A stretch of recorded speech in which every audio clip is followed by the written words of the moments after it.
Hello everyone. Today we're gonna Ow! Guys, this morning I woke up and I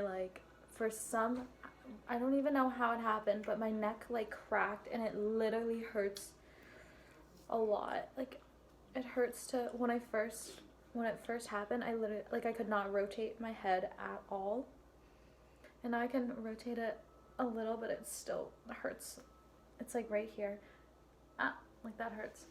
Anyway, today we're gonna be making some bread, and I've made this before, but this time we're gonna be using rye flour, which I haven't done in the past, but it's pretty much the same. So your ingredients are rye flour, all-purpose flour, water, and yeast, and I think salt. Let me get the recipe. Ow! I'm gonna make half a batch because we've never done it with the rye flour, so we don't even know if we're gonna like it. So I'm gonna get 1.5 cups of, what's half a tablespoon?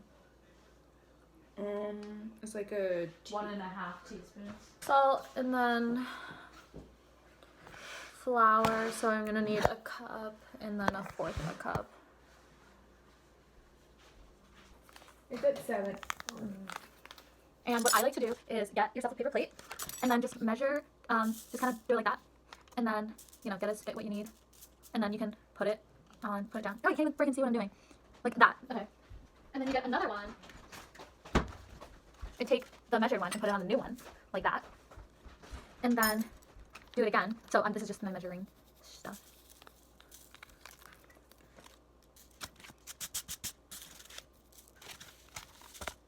And then, okay, I'm not very good at explaining, but just get your yeast, make it so it's there. Okay, and then go like that. And then the reason why we measured it over this is because now you can make like a funnel, kind of. And my mom taught me this trick, so Mom, if you're watching, was this empty? Thank you. I did not do it. It's clean though, right? Sure. Yeah. What? No, then just say you don't know. I don't know. Okay, thanks. Okay, so then you open up your package, you take this, crease that, and then you're able to just put it back in so easily, and then you don't waste any.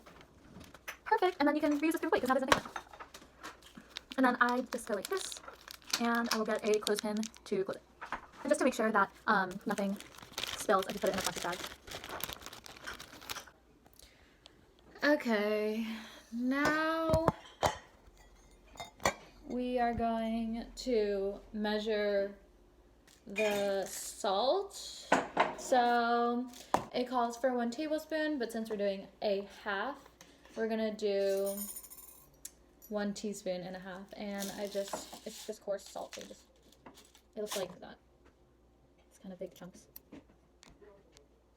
Yeah, anyway, so just you can do this over your hands so you don't spill any. And I'm just gonna put it on the same plate that I have the yeast on because it's all going into the same bowl.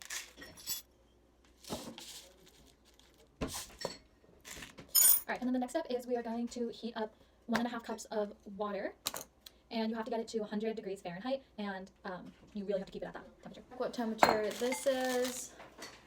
100 degrees is like lukewarm, so this is like 60 right now, so I'm just gonna put it in the microwave for like a minute and see what happens. It's at 100, so I'm just gonna quickly put all this in that we've measured, the yeast and the salt. Now I'm going to measure the flour. So this is what that looks like. And so what we're gonna do, since we're using the rye flour, so we're gonna replace some of the all-purpose flour with rye flour. So we're gonna get 3 cups of all-purpose flour and then 1/4 of a cup of rye flour. So you just measure it, and then I have to take a knife and just level it off to make sure it's exact. So you have 1,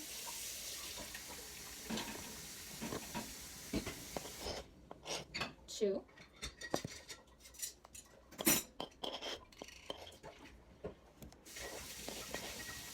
3. And then we're going to take a fourth of this, a fourth of a cup. And then so also, the recipe does call for caraway seeds, but we don't have any, so it's fine, you don't need them.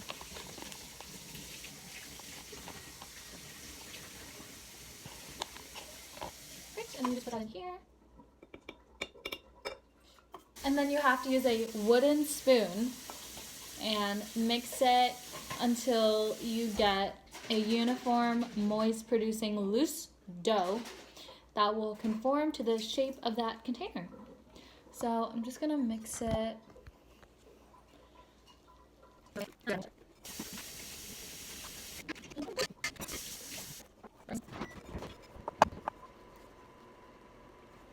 So I'm done mixing it. I'll show you guys what it looks like.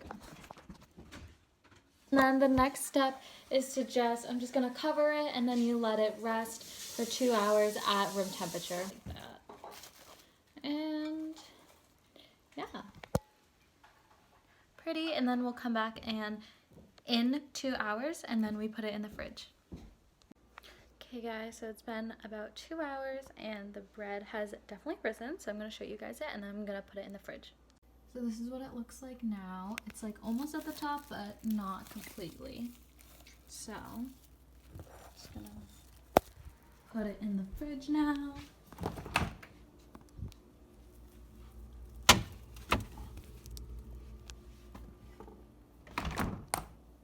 And then, so that's gonna stay in the fridge for at least 3 hours, but it can stay in there for up to 2 weeks. Taking it out of the fridge, and I'm gonna bake it today. Here it is, nice and big, and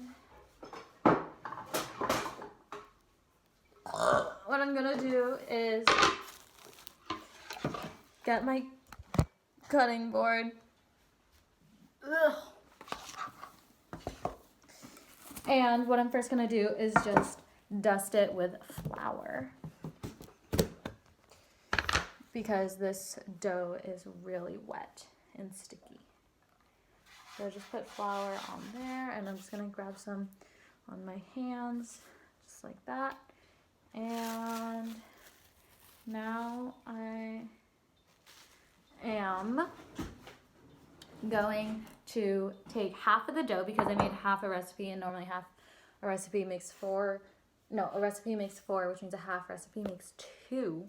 So I'm just going to take half of this. Okay.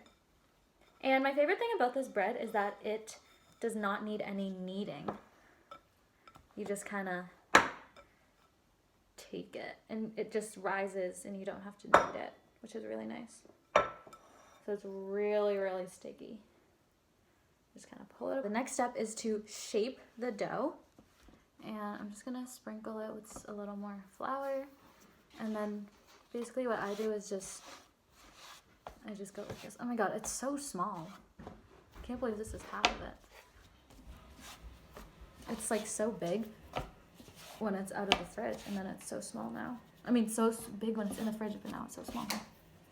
And then I just kind of take the bottom and clump it together so that it's all mixed in there. Gently stretch and roll it into an elongated oval form. So I guess I'm just gonna go like this.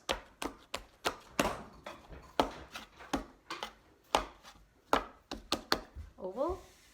Yeah. It's more of like a rectangle. There's only like 3 pieces of beef left.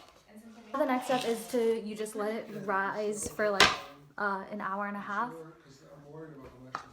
So to make it not stick, and you're gonna take a pizza peel like this, and you take cornmeal, and you just put a lot here, like that. Potatoes are the great equalizer. They're just not much of a spaghetti.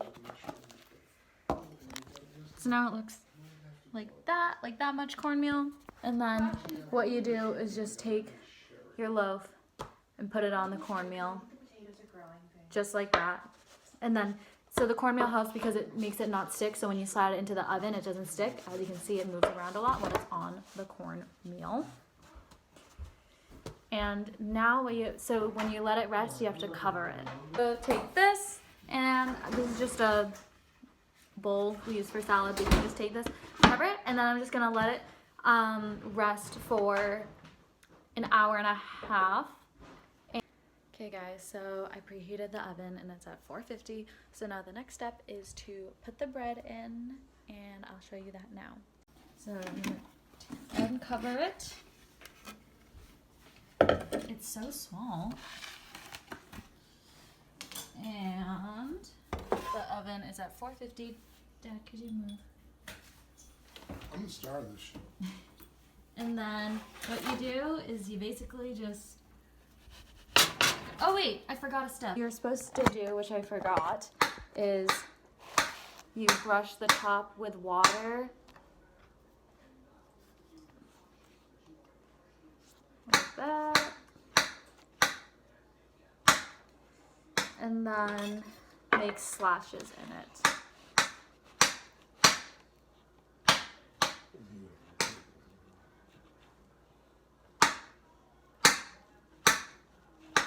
Alright, now we can put it in the oven. So you just kind of shake it up and it goes in. And then what you also have to do is take a cup of water and you have to do that really quickly. You have to put it in the bottom thingy. You can't even see it that well, but you have to put it in that bottom thing, and then there's the bread, and then we're gonna bake it for like 30 minutes, and the water down there helps form the crust. Here it is. Okay guys, I just buttered it and I'm gonna try it. Oh, really good. Also, here's my dinner tonight. Someone Here, else have a should- bite. Sorry. Here.